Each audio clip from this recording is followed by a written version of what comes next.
अब इन भगवानों की थोड़ी सी सतिथि बताते हैं, इनकी आयु समझाते हैं आपको। ब्रह्मा जी की आयु से आप परिचित हैं, क्योंकि ये हमारे भांड जो गुरु थे ये इतनी तब बताया करते थे कि ब्रह्मा जी की आयु 100 वर्ष की है। वो अब दास बताएगा वो 100 वर्ष बनते कैसे हैं, उनको तो ये भी ज्ञान नहीं था। जैसे एक चतुर्युग, ब्रह्मा जी का 1008 चतुर्युग का दिन और इतनी ही रात्रि होती है। इसकी उम्र का ऐसे कैलकुलेशन करनी पड़ती है। और एक चतुर्युग सतयुग, त्रेता, द्वापर, कलयुग चारों मिलाकर एक चतुर्युग कहलाता है। चतुर्युगी भी कहते हैं इसको। और इसके कुल मिलाकर एक तो ऐसे 4 युगों का, चतुर्युग का टोटल टाइम कितना होता है? 43,20,000 वर्ष। 43,20,000 वर्ष एक चतुर्युग का। और ऐसे ऐसे 1008 चतुर्युग का ब्रह्मा जी का दिन और इतनी ही रात्रि। इसको लंप सम 1000 चतुर्युग माना जाता है। जैसे हमारे यहाँ वर्ष कैलकुलेट करते हैं अपना यहाँ का मनुष्यों का, ये वैसे वास्तव में 365 सही 1/4 दिन होते इसमें, लेकिन हम अमूमन इसको 365 दिन का ही मानते हैं। इतना समझ लो। वैसे 1008 होते हैं। और इसका आगे ऐसे इनकी आगे भी इसकी डिफाइन किया है कि एक इंद्र का शासनकाल 72 चतुर्युग का होता है। और एक ब्रह्मा जी के एक दिन में 14 इंद्रों का शासनकाल पूरा हो जाता है। तो 72 को 14 से गुणा करेंगे तो 1008 चतुर्युग होते। तो लमसम माना जाता है 1000 चतुर्युग का ब्रह्मा का दिन, इतनी ही रात्रि। ये दोनों मिलाकर समझो एक दिन रात बन गए ब्रह्मा के। ऐसे 30 दिन रात का महीना और 12 महीने का एक वर्ष, ऐसे बने हुए पीरियड से। और ऐसे 100 वर्ष की आयु है ब्रह्मा जी की। ओ तेरे की बताओ, अब हम तो 100 वर्ष हमारे गिन लो, ये कितने समय उसकी तुलना में। अब उसकी कैलकुलेशन ऐसे हटकर हम अन्य देवताओं की कैलकुलेशन नहीं कर सकते। अब ऐसे निकालेंगे, ब्रह्मा जी की आयु ऐसे बने हुए 100 वर्ष की होगी, ठीक है। उसके बाद इसे 7 गुनी विष्णु जी की 700 वर्ष जैसे ये बने हैं वर्ष। और इससे 7 गुना शंकर भगवान की 4900 वर्ष। किससे 7 गुना? विष्णु जी से 7 गुना।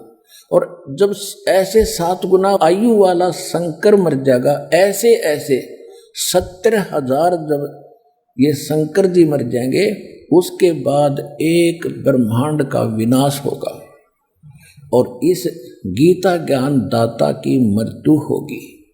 और इतना पीरियड जो होगा 70,000 बार शंकर मरने के बाद, ऐसे जो एक बार ब्रह्मांड का विनाश होगा और इसकी मृत्यु होगी काल की, ज्योति निरंजन की, सरपुरुष की। तो वो होगा युग। किसका? अक्षर पुरुष का युग होगा वो युग।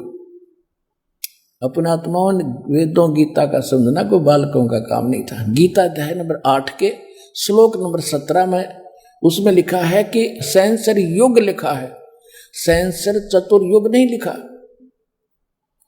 ये गलती कर रहे हो अनुवाद करते समय, उन्होंने ब्रह्मा जी का वो सिद्ध कर दिया।